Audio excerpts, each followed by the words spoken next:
नमस्कार दोस्तों, only एसकेएमयू YouTube channel में आप सभी का स्वागत है। और आज के इस वीडियो में बात करने वाले एसकेएमयू यूजी सेमेस्टर 3 सेशन 2023 से 27। तो आज के इस वीडियो में हम लोग कवर करने वाले हिस्ट्री माइनर पेपर जो आपका सेट 1 इस वीडियो में देखने वाले। तो सेट 1 में जो भी आपके इंपॉर्टेंट क्वेश्चन रहने वाले एग्जाम के लिए, तो वो सभी हम लोग डिस्कस करने वाले हैं। और सबसे आप लोग को पता होगा कि दो ग्रुप में पूछा जाता है क्वेश्चन, ग्रुप ए और ग्रुप बी। तो ग्रुप ए में जो आपका आता है वेरी शॉर्ट क्वेश्चन आता है और शॉर्ट क्वेश्चन आता है। और ग्रुप बी में बात करें तो ग्रुप बी में जो आपका लॉन्ग क्वेश्चन आता है। ठीक है, ग्रुप बी में लॉन्ग क्वेश्चन आता है। और हिस्ट्री जो आपका जो प्रैक्टिकल सब्जेक्ट नहीं है, इसलिए इसका जो माइनर पेपर का एग्जाम होगा ये टोटल जो है 75 मार्क्स का एग्जाम होगा। ठीक है, तो चलिए सबसे पहले बात करते हैं पहले क्वेश्चन की ओर, यानी कि वेरी शॉर्ट क्वेश्चन जो पहला है, what is meant by medieval Indian history. मध्यकालीन भारतीय इतिहास से क्या तात्पर्य, यानी कि आप क्या समझते हैं मध्यकालीन भारतीय इतिहास से। तो मध्यकालीन भारतीय इतिहास से तात्पर्य भारत के उस ऐतिहासिक काल से है जो प्राचीन और आधुनिक काल के बीच स्थित है। सामान्यतः यह काल जो लगभग 8वीं शताब्दी से 18वीं शताब्दी तक माना जाता है। और इस काल में भारत में दिल्ली सल्तनत, मुगल साम्राज्य, क्षेत्र राजाओं का उदय, प्रशासनिक व्यवस्थाओं का विकास, सामाजिक आर्थिक परिवर्तन, धार्मिक आंदोलनों जैसे भक्त और सूफी आंदोलन तथा कला, स्थापत्य और संस्कृति का व्यापक विकास हुआ है। तो इसी में जो आपका ये सभी जो है, ठीक है, ये आपका तात्पर्य है मध्यकालीन भारतीय इतिहास से। नेक्स्ट जो क्वेश्चन है, हु इंट्रोड्यूस्ड द इक्ता सिस्टम, यानी कि इक्ता प्रणाली किसने प्रारंभ की। तो इक्ता प्रणाली को भारत में प्रारंभिक रूप से दिल्ली सल्तनत के शासकों द्वारा अपनाया गया। और इसका व्यवस्थित और संगठित रूप जो है इल्तुतमिश के शासनकाल में देखने को मिलता है। और इस प्रणाली के अंतर्गत सैनिकों और अधिकारियों के वेतन के बदले भूमि का राजस्व वसूलने का अधिकार दिया जाता था। और इससे प्रशासनिक नियंत्रण मजबूत हुआ और सेना का खर्च जो है नियमित रूप से चलाया गया। नेक्स्ट क्वेश्चन है, name the founder of the Mughal empire. Mughal साम्राज्य का संस्थापक कौन था। तो मुगल साम्राज्य का संस्थापक बाबर था। और बाबर जो है मध्य एशिया का शासक था और तैमूर तथा चंगेज खान का वंशज माना जाता है। उसने 1526 ईस्वी में पानीपत की पहली लड़ाई में इब्राहिम लोदी को पराजित कर भारत में मुगल शासन की नींव रखी और बाबर ने एक मजबूत साम्राज्य की शुरुआत की। नेक्स्ट क्वेश्चन है, who was the founder of the Maratha power, यानी कि मराठा शक्ति का संस्थापक कौन था। तो मराठा शक्ति का संस्थापक छत्रपति शिवाजी था। और शिवाजी का जन्म 1630 ईस्वी में हुआ था। और उन्होंने जो है दक्षिण भारत में एक स्वतंत्र मराठा राज्य की स्थापना की।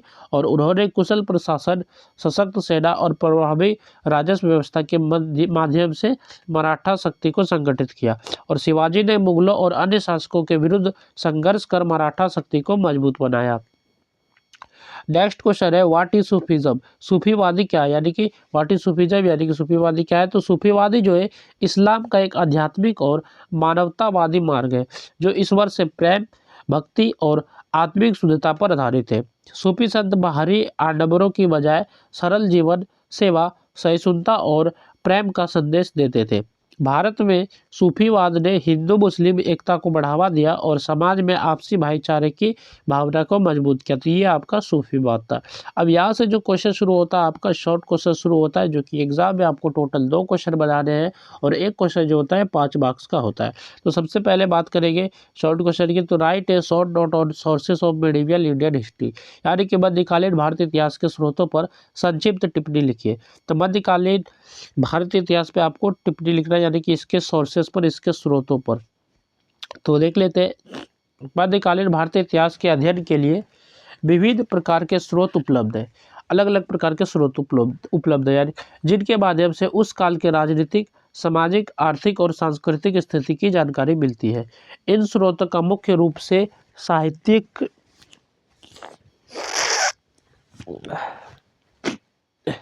इन स्रोतों को मुख्य रूप से साहित्यिक स्रोत, पुरातात्विक स्रोत और विदेशी यात्राओं के विवरणों में विभाजित किया जाता है। विभाजित किया जा सकता है। इसके बाद आगे देखें तो साहित्यिक स्रोतों में फारसी, अरबी और संस्कृत में लिखे गए ग्रंथ, इतिहास, जीवनी और दरबारी विवरण शामिल है। फारसी इतिहासकारों जैसे मिन्हाज उस सिराज, जियाउद्दीन बर्दी और अबुल फजल ने अपने ग्रंथों में शासकों की नीतियों, प्रशासन और घटनाओं का विस्तृत वर्णन किया है। अकबरनामा, आईने अकबरी और तारीखे ए फिरोज शाही इस काल के महत्वपूर्ण ग्रंथ हैं। पुरातात्विक स्रोतों में शिलालेख, ताम्रपत्र, सिक्के, भवन, मस्जिदें, मकबरे और किले आते हैं। इनसे जो है प्रशासनिक व्यवस्था, आर्थिक स्थिति, धार्मिक सहिष्णुता और स्थापत्य कला की जानकारी मिलती है। सिक्कों से शासकों के नाम, उपाधियां और शासन काल का ज्ञान होता है। विदेशी यात्रियों जैसे इब्न बतूता, अल बरूनी और मार्को पोलो के विवरण भी महत्वपूर्ण हैं। उनके यात्रा वृत्तांत उस समय के समाज, प्रशासन और जीवन शैली पर प्रकाश डालते हैं। नेक्स्ट क्वेश्चन है, explain the market control system of Alauddin Khilji. Alauddin Khilji की बाजार नियंत्रण व्यवस्था समझाइए। तो अलाउद्दीन खिलजी की बाजार नियंत्रण व्यवस्था क्या थी, चलिए देख लेते हैं। अलाउद्दीन खिलजी ने अपनी शासन व्यवस्था को मजबूत करने और सेना को नियंत्रित रखने के लिए एक कठोर और व्यवस्थित बाजार नियंत्रण प्रणाली लागू की। इस व्यवस्था का मुख्य उद्देश्य आवश्यक वस्तुओं की कीमतों को स्थिर रखना और सैनिकों को कम वेतन में भी जीवन यापन योग्य स्थिति प्रदान करना था। अलाउद्दीन का मानना था कि महंगाई पर नियंत्रण रखकर ही एक बड़ी अस्थायी सेना बनाए रखना संभव है। बाजार नियंत्रण व्यवस्था के अंतर्गत उसने दिल्ली में अलग अलग प्रकार के बाजार स्थापित किए। पहला बाजार अनाज के लिए था और दूसरा बाजार जो था कपड़े, घी, तेल और चीनी जैसी वस्तुओं के लिए था, तथा तीसरा बाजार घोड़ों, दासों और पशुओं के लिए निर्धारित था। प्रत्येक वस्तु की कीमत राज्य द्वारा निश्चित की जाती थी और व्यापारी मनमाने मूल्य नहीं ले सकते थे। इस व्यवस्था को लागू करने के लिए अलाउद्दीन ने कठोर प्रशासनिक कदम उठाए। शाहना ए मंडी नामक अधिकारी को बाजारों की निगरानी का कार्य सौंपा गया। गुप्तचर नियुक्त किए गए जो व्यापारियों की गतिविधियों पर नजर रखते थे। नियमों का उल्लंघन करने वाले को कठोर दंड दिया जाता था। ठीक है, अनाज का नियमित आपूर्ति के लिए राज्य के गोदाम बनाए गए और जो किसानों से सीधे अनाज खरीदा जाता था। जमाखोरी और काला बाजारी पर पूर्ण प्रतिबंध था, यानी कि पूरी तरह बंद था। इस व्यवस्था के कारण कुछ समय तक महंगाई पर नियंत्रण रहा और सेना को जो है स्थिर रखा जा सका। इसके बाद नेक्स्ट जो क्वेश्चन यहाँ से आपका आता है ग्रुप बी, और ग्रुप बी में जो आपके लॉन्ग क्वेश्चन पूछे जाते हैं और जिनमें से आपको जो एग्जाम में टोटल जो आपको 4 क्वेश्चन बनाना होता है। ठीक है, तो सबसे पहले इसके क्वेश्चन को देख लेते हैं। उत्तर जो इसको नहीं पढ़ूंगा क्योंकि ये वीडियो जो काफ़ी लंबा हो जाएगा। और बात करें इस पीडीएफ का आप लोग कैसे डाउनलोड कर सकते हैं, तो इस पीडीएफ को डाउनलोड करने के लिए आप हमारे टेलीग्राम चैनल से इसको डाउनलोड कर सकते हैं, या फिर इसी वीडियो के डिस्क्रिप्शन में आपको इस पीडीएफ का लिंक मिल जाएगा। आप जैसे इस लिंक पे क्लिक करेंगे तो आप टेलीग्राम पर डायरेक्ट इसी पीडीएफ पर रिडायरेक्ट हो जाएंगे। तो इस तरह जो आप लोग डाउनलोड कर सकते हैं इस पीडीएफ को, और वो आप लोग जो है इसका मैं एक प्लेलिस्ट बना लूँगा, वहाँ से प्लेलिस्ट से आप जो है तीनों वीडियो देख सकते हैं। यानी कि ये सेट 1 वीडियो, सेट 2 और सेट 3, यानी कि और 2 वीडियो आएगा इसके बाद। ठीक है, तो इस तरह जो आप तीनों वीडियो को अच्छे से कर लीजिएगा, और पीडीएफ तो टेलीग्राम चैनल पर मिल ही जाएगा। तो आप लोग टेलीग्राम को भी ज्वाइन कर लीजिए और यहाँ यूट्यूब चैनल को भी सब्सक्राइब कर लीजिए।